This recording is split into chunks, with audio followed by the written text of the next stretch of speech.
వరంగల్లోని ప్రముఖ పుణ్యక్షేత్రం శ్రీ భద్రకాళీ దేవస్థానంలో ఆలయ అధికారులు ఒక కీలక నిర్ణయం తీసుకున్నారు. ఆలయ ప్రాంగణంలో ఇన్స్టాగ్రామ్ రీల్సు, యూట్యూబ్ వీడియోల చిత్రీకరణపై పూర్తిస్థాయిలో నిషేధం విధిస్తున్నట్లు ప్రకటించారు. భక్తులకు స్పష్టమైన సమాచారం అందించేందుకు ఆలయ పరిసరాల్లో ఇప్పటికే ఫ్లెక్సీలను కూడా ఏర్పాటు చేశారు. ఆలయ పవిత్రతను, ఆధ్యాత్మిక వాతావరణాన్ని కాపాడడంతో పాటు ఇతర భక్తులకు ఎలాంటి అసౌకర్యం కలగకుండా చూసేందుకే ఈ నిర్ణయం తీసుకున్నట్లు అధికారులు తెలిపారు. దీంతోపాటు అమ్మవారి దర్శనానికి వచ్చే భక్తులు తప్పనిసరిగా సాంప్రదాయ దుస్తులు మాత్రమే ధరించాలని సూచించారు.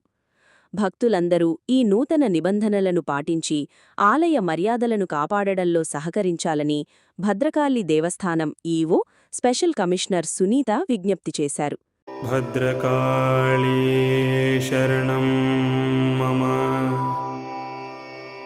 భద్రకాళీ శరణం మమ,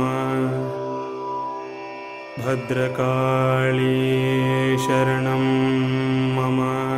వరంగల్ మహానగరంలో చరిత్ర ప్రసిద్ధిగాంచినటువంటి శ్రీ భద్రకాళి అమ్మవారి దేవస్థానం నందు నిరంతరం భక్తుల రద్దీ అధికంగా ఉంటుంది. ఈ మధ్యకాలంలో రాష్ట్ర నలుమూలల నుంచి కూడాను శుక్రవారం అమ్మవారికి పరమ పవిత్రమైనటువంటి శుక్రవారం రోజు, అదేవిధంగా వీకెండ్స్లో అధిక సంఖ్యలో దాదాపుగా సుమారు 20-25 వేల మంది వీకెండ్స్లో అమ్మవారిని దర్శనం చేసుకోవడం జరుగుతుంది. అదేవిధంగా మంగళ బుధవారంలో సుమారుగా 5-10 వేల మంది దర్శనం చేసుకుంటూ ఈ విధంగా దినదిన ప్రవర్తమానం చెందుతూ ఆ రాష్ట్ర నలుమూలల నుంచి కూడాను భక్తులు అధిక సంఖ్యలో వస్తున్నారు.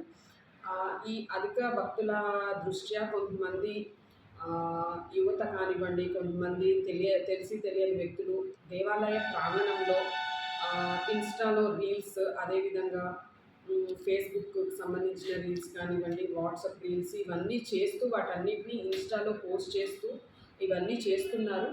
ఈ విధంగా వాళ్ళు కొంతమంది చేసే ఇలాంటి కార్యక్రమాల వల్ల మిగతా భక్తులందరూ కూడాను తీవ్ర ఇబ్బందులకు గురవుతున్నారు. కాబట్టి భక్తులందరి కోరిక మేరకు, రిక్వెస్ట్ మేరకు, అదేవిధంగా దేవాలయం యొక్క పవిత్రతను కాపాడే ఉద్దేశంతో దేవస్థానం నందు ఇటువంటివన్నీ పూర్తిగా ఇన్స్టాగ్రామ్ రీల్స్ కానివ్వండి, ఆ ఫొటోస్ తీయడం కానివ్వండి, ఇవన్నీ కూడా నిషేధించడం అయింది భద్రకాళి దేవస్థానం నందు.